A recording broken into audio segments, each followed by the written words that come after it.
This is the 5th lecture on the waves topic. In this lecture we're going to look at standing waves and boundary conditions. This lecture covers section 16.7 of your textbook. Last lecture we showed that the speed of a wave on the string is given by the square root of the tension divided by the mass per unit length. After that, we showed that the power transmitted by a wave travelling through a string is given by the power is equal to a half mu, which is the mass per unit length, times v, the wave speed, times omega squared, times the amplitude squared. We saw that waves could be reflected. When a wave is reflected from a fixed end, then it undergoes an inversion, which we call a phase change of pi radians. If it's reflected from an end which is free to move or a less dense medium, then it does not undergo a phase change and there's no inversion. We saw that waves can be transmitted at a boundary between two strings, and often some of the wave is transmitted and some is reflected. And then we saw the very important principle of superposition, which stated that if two or more waves are moving through the same medium, the resultant value of the wave function is the algebraic sum of the wave functions of the original waves. And we saw that this can lead to constructive interference, destructive interference, or something in between. And we showed that for two sinusoidal waves offset by a phase difference phi, when we added them together, we got this equation, 2a sine kx minus omega t plus phi on 2 cos phi on 2, which has the same form as the wave equation. It's just that the amplitude has now been modified. We also use the equation, the path difference over lambda times 2 pi is equal to the phase difference, to solve problems. This equation can only be used if the two waves have the same initial phase difference and also they have the same frequency and wavelength. If they don't, then you'll need to modify this equation. Okay, on to new material. We're going to be looking at standing waves now. Standing waves are generated when we have two identical waves moving in opposite directions. So here we've got a wave moving up, and here we have a wave moving down. So the difference between their wave equations is the sign here to show that they're travelling in opposite directions. So to work out the resultant wave, we need to add together these two waves. So when we do that, we can use this equation for adding sine functions. Sine A plus sine B is equal to 2 sine A plus B on 2 cos A minus B on 2. Okay, so we've got the 2A. Adding these two together, we get 2kx on 2, which is the kx, and subtracting this from this, we end up with minus 2 omega t on 2, so minus omega t. We can leave out the minus because it's inside the cos function, so it doesn't make a difference if it's there or not. So this is the equation for a standing wave. So here's this equation again. This equation describes an oscillation pattern with a stationary outline that results from the superposition of two identical waves travelling in opposite directions. Okay, at any single point x along the piece of string or in the material, this part of the term is fixed. Then as time progresses, this part oscillates between -1 and 1.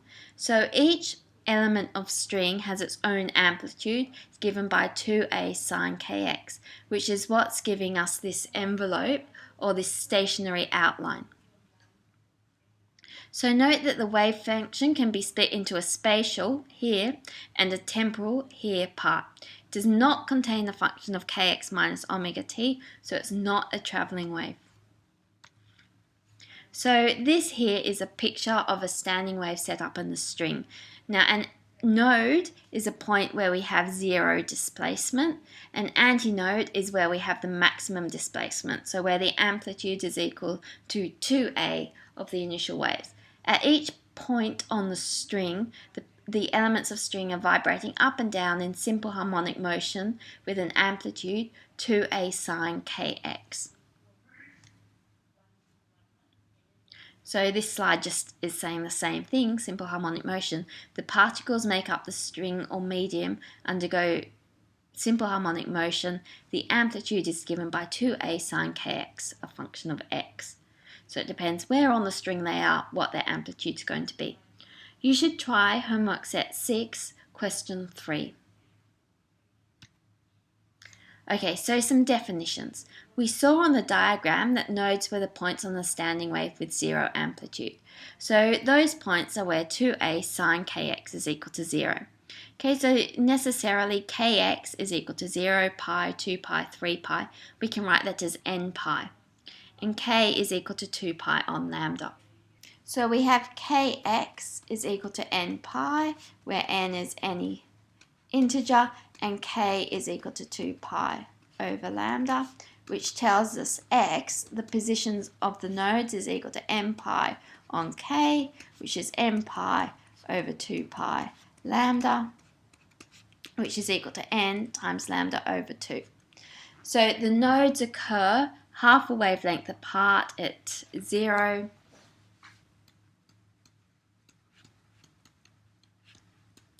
0, lambda over 2, 2 lambda over 2, which is just lambda, 3 lambda over 2, 2 lambda, etc.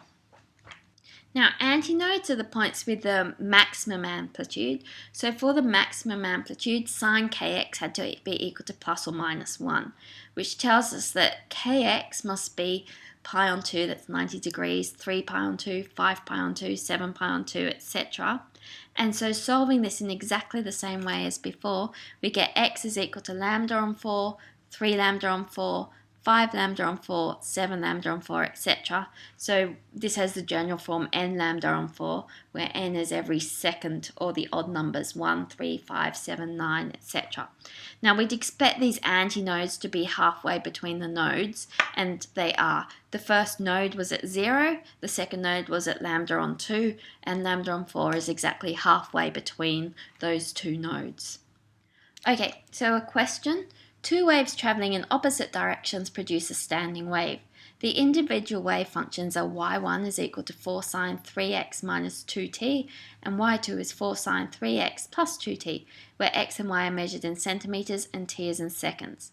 Part A asked us to find the amplitude of the simple harmonic motion of the element of the medium located at x is equal to 2.3 centimetres, and part B says find the position of the nodes and antinodes if one of the end of the string is at x equals 0.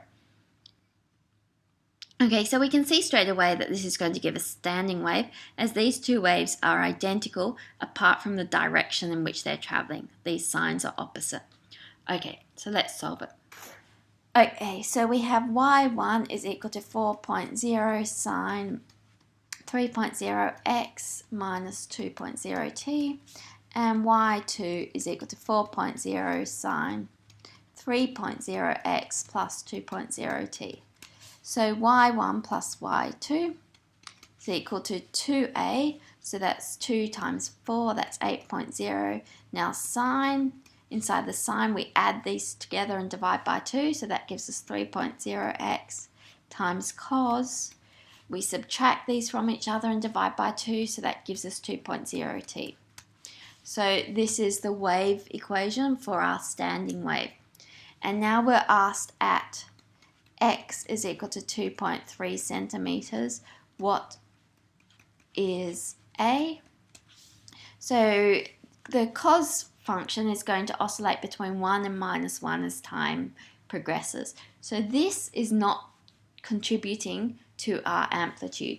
Our amplitude is equal to 8.0 sine 3.0x. And so this is equal to 8.0 sine of 2.3 times 3.0. Solving that on the calculator, making sure that the calculator is in radians modes, gives us 4.6 centimetres.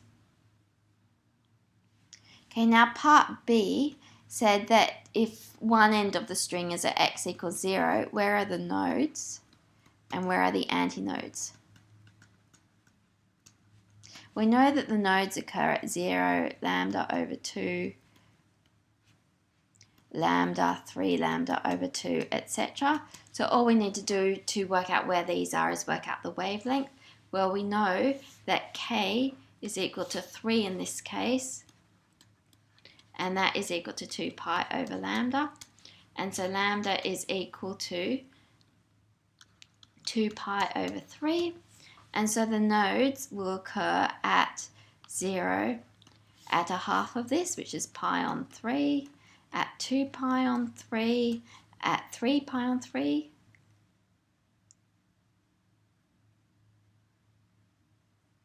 which is just pi. So at n pi on 3 for n is any integer. Okay, now the antinodes occur halfway between these. So they will occur at pi on 6, at halfway between pi on 3 and 2 pi on 3 is pi on 2. And so the general form for this one will be 1/4 of a wavelength, so 2 pi on 3 times 4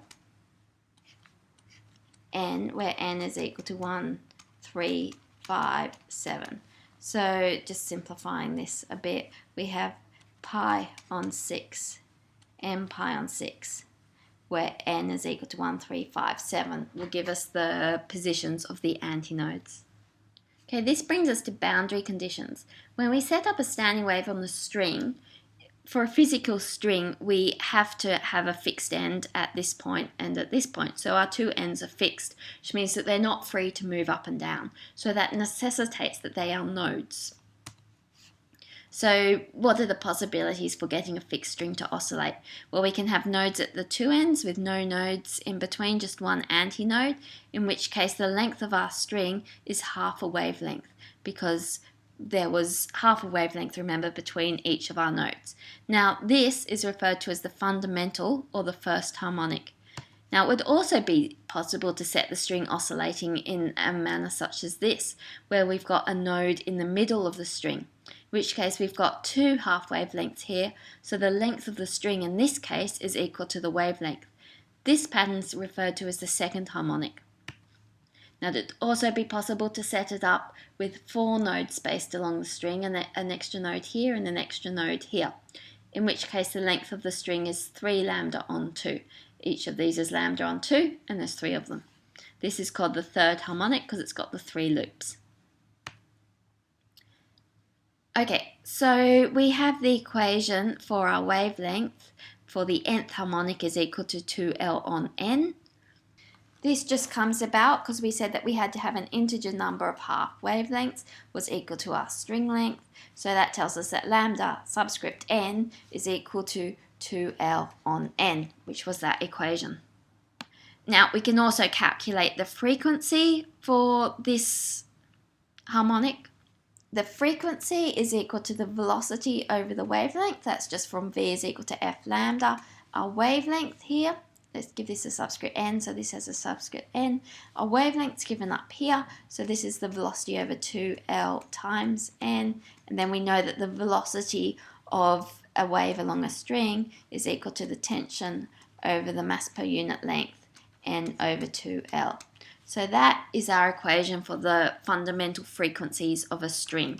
Now the important point to note is that these are just integer multiples of the first fundamental frequency. The fundamental frequency is when n is equal to 1, it's equal to 1 over 2L root t on mu. And so all the frequencies f of n can be written as n times this fundamental frequency here. Okay, so that's just noted here. Fundamental frequency is when n equals 1. The frequencies of the other allowed modes are integer multiples of the fundamental frequency. Okay, so a quick quiz question. When a standing wave is set up on a string fixed at both ends, which of the following statements is true? A, the number of modes is equal to the number of antinodes. B, the wavelength is equal to the length of the string divided by an integer. C, the frequency is equal to the number of nodes times the fundamental frequency. D, the shape of the string at any point in time shows a symmetry about the midpoint of the string. Okay, well A is not correct because the number of nodes is equal to the number of antinodes plus 1. There's a node at each end and only one antinode in the middle of each of those. The wavelength is equal to the length of the string divided by an integer. No, each of those loops is half a wavelength long. So the length of the string is an integer times a half wavelength. See, the frequency is equal to the number of nodes times the fundamental frequency. No, the number of nodes is n plus 1 times the number of loops. So the frequency is equal to the number of loops times the fundamental frequency, not the number of nodes. D, the shape of the string at any point in time shows a symmetry about the midpoint of the string. That's true. At the middle we always have a node or an antinode, and it's always symmetrical about that. Okay, just some definitions in case you come across these words. Normal modes describes the way in which a string fixed at both ends can vibrate. The fundamental mode is the one where we just have lambda on 2 as the length of the string, the second harmonic where we have the 2 loops, the third harmonic where we have the 3 loops, etc. You may also see the term quantization, which refers to when only certain frequencies of oscillations are allowed. We say that a system is quantized. So when we can only have certain discrete values. This is where the word for quantum mechanics comes from, as quantum mechanics is to do with atoms only being able to release certain specific amounts of energy or certain frequency photons. Okay, a question.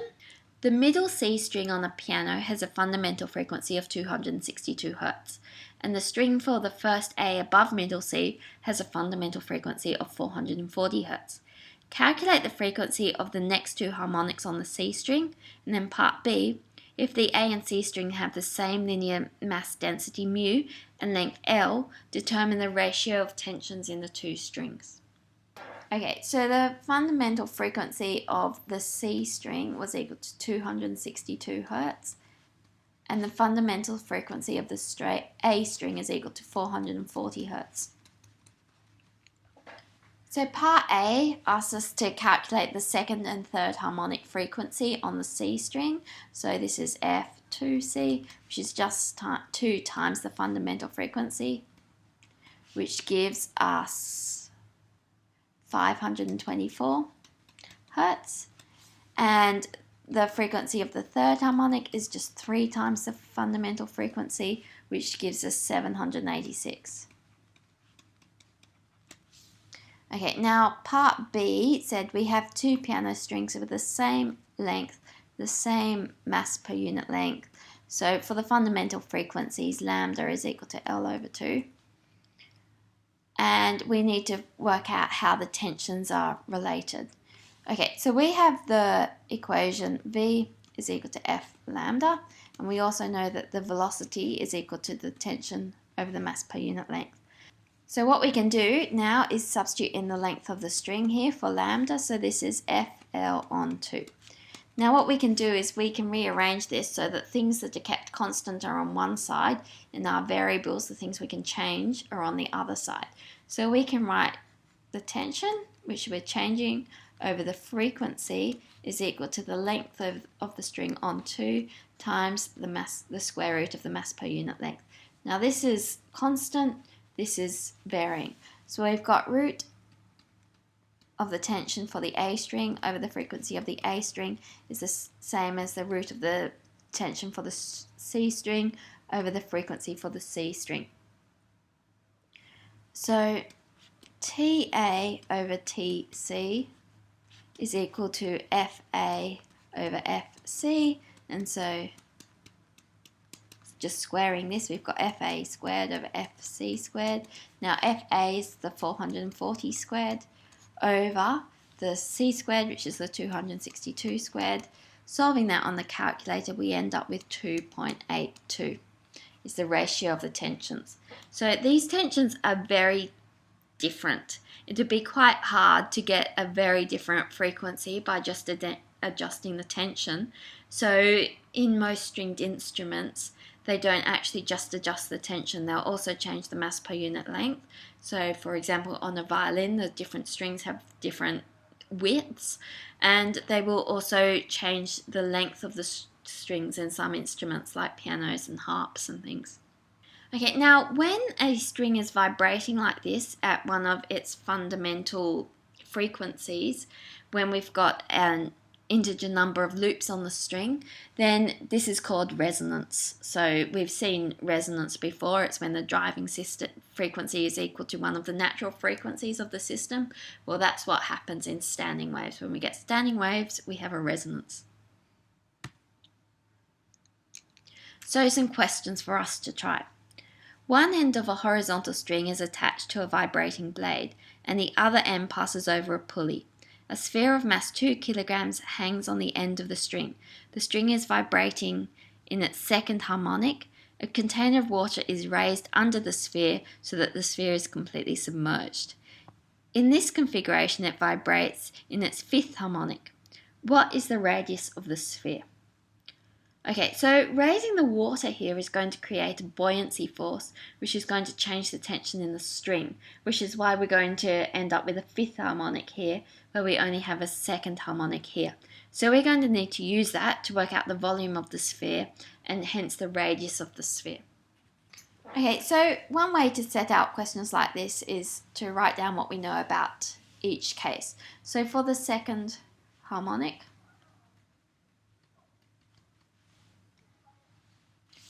we know that the tension is equal to mg, and for the fifth harmonic, we know that the tension is equal to the mg, and then we have to subtract off the buoyancy force, which is given by the density of the water times the volume of the sphere times g. So this is the weight of water which is displaced, which is decreasing the weight of that sphere. Okay, now we know that the velocity is equal to the square root of t over mu, and that this is also equal to f lambda. And for the second harmonic, let's let string have length L.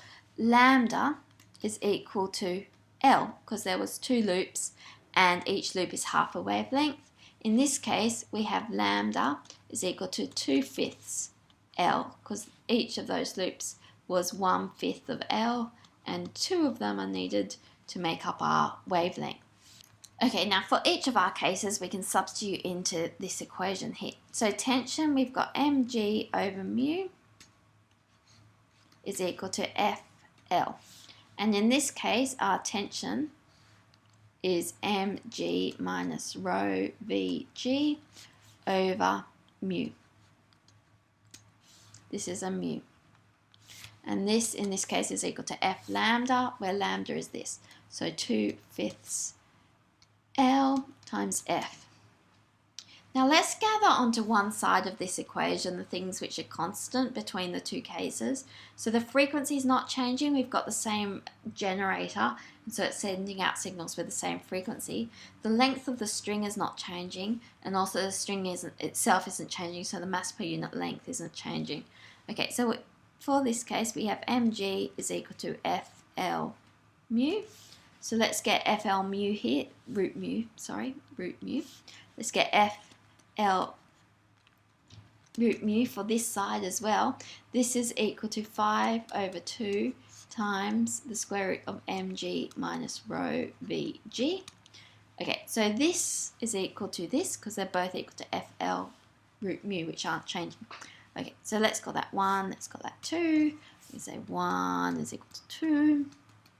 So the square root of mg is equal to 5/2 root mg minus rho vg. So we can cancel out our g's. Now let's square everything to get rid of these square roots. We've got m is equal to 25 on 4 m minus rho v. Okay, we're trying to find the volume. We know everything else, so let's rearrange this. This is 4/25 m minus m is equal to minus rho v, and so the volume is equal to 4/25 m minus m over minus rho. So substituting in 4/25 m was 2.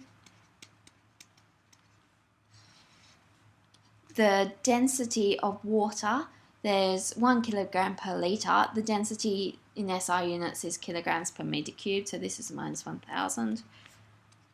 We get 1.68 times 10 to the minus 3 as the volume. Now let's just find a little bit of spare space here. Sorry about the bit of a mess. So the volume is equal to 4/3 pi r cubed. So r cubed is equal to 3 over 4 pi times 1.68 times 10 to the minus 3, which is equal to 4.01 times 10 to the minus 4. Taking the cubed root, we end up with the radius is equal to 0.0737 meters, which is equal to 7.37 centimeters.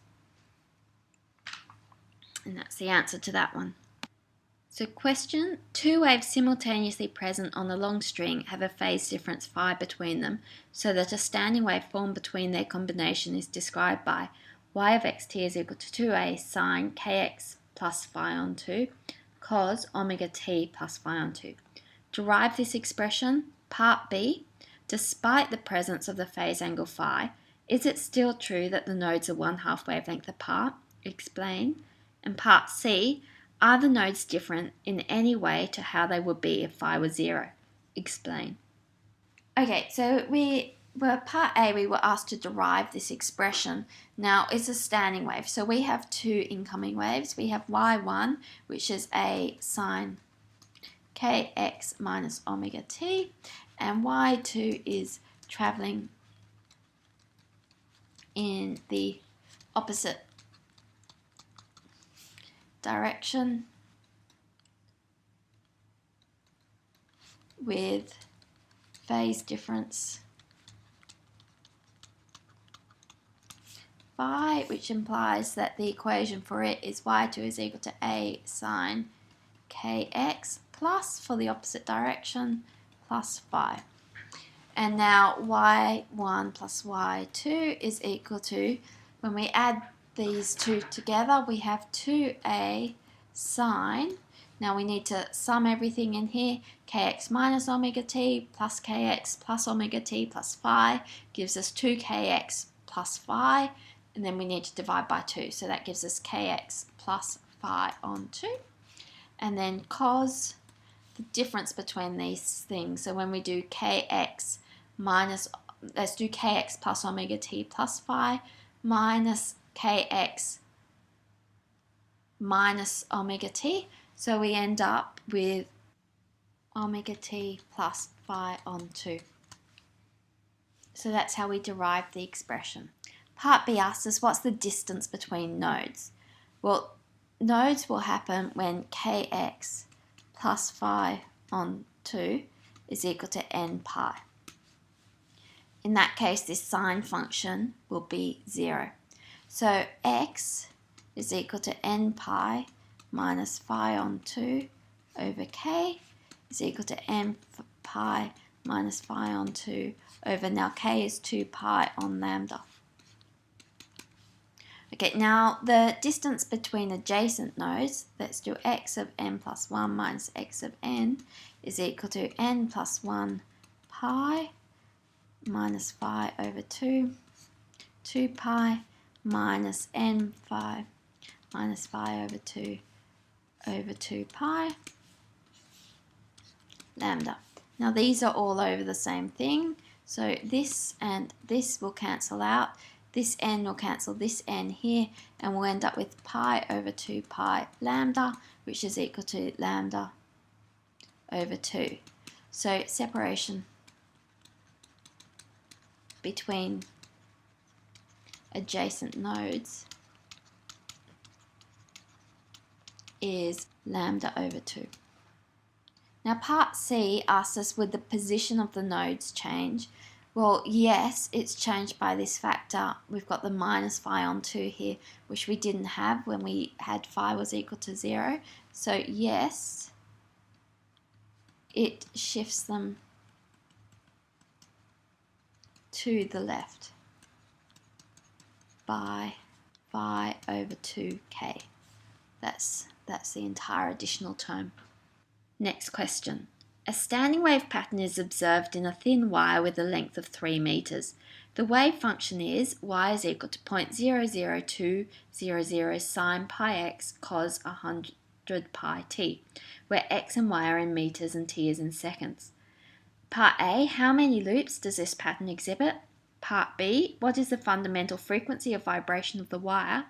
And Part C, if the original frequency is held constant and the tension in the wire is increased by a factor of 9, how many loops are present in the new pattern?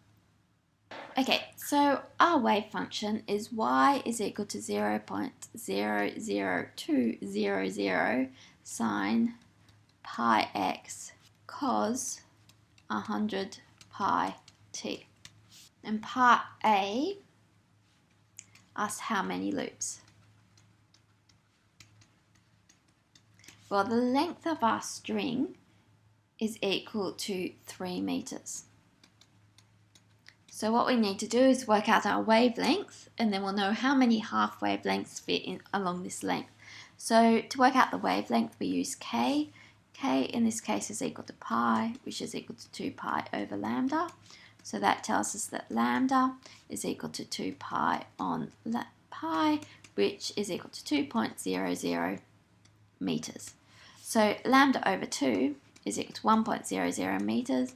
So 3 of these fit into L.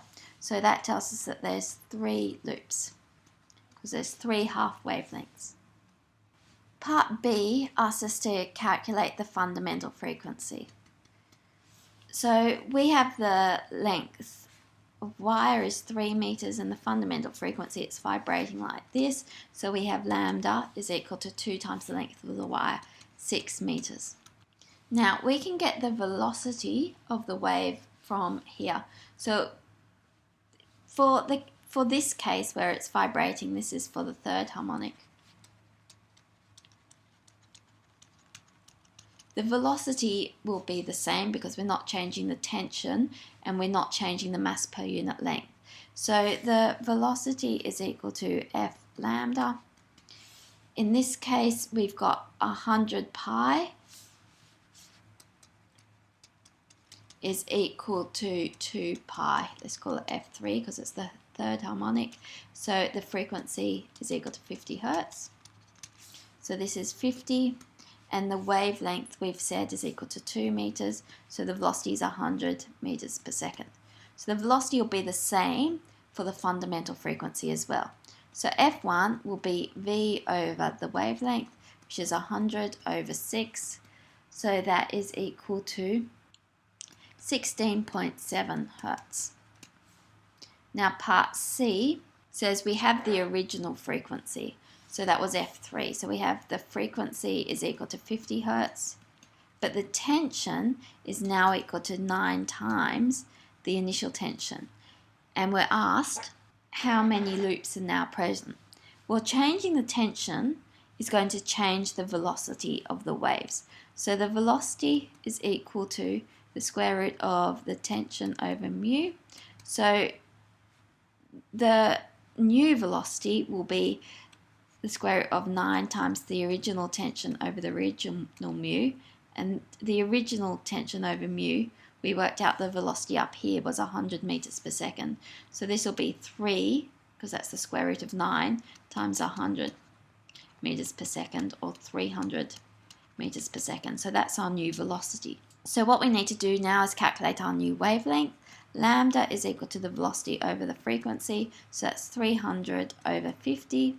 And so the new wavelength is equal to 6.0 meters. Now the wire has a length of 3 meters, and so we'll only have the one loop there. We'll just have 1 lambda over 2. So this tells us that 1 loop is now present, which is really what we'd expect. If we increase the tension, we'd expect the number of loops to decrease. Okay, and final question. High frequency sound can be used to produce standing wave vibrations in a wine glass. A standing wave vibration in a wine glass is observed to have 4 nodes and 4 antinodes equally spaced around the 20 centimeter circumference of the rim of the glass. If transverse waves move around the rim of the glass at 900 meters per second, an opera seeker would have to produce a high harmonic with what frequency to shatter the glass with a resonant vibration as shown in the figure. So you can see there's 4 little crack points here corresponding to the 4 nodes. Okay, so here's our circumference of a glass, and we've got 4 nodes like this. So here's our standing wave. So 2 lambda, here's one wavelength, here's the next wavelength, is equal to the 20.0 centimeters. And we're told that the velocity is equal to 900 meters per second, and we're asked what's the frequency. So the frequency is equal to the velocity over the wavelength. The velocity is the 900. The wavelength we get from up here, lambda is equal to 10 centimeters, which is 0.100 meters. So this is 0.100. So dividing this by 0.1, we get 9,000 hertz, which is 9 kilohertz. So quite a high note to cause that glass to shatter. And that's the end of this lecture.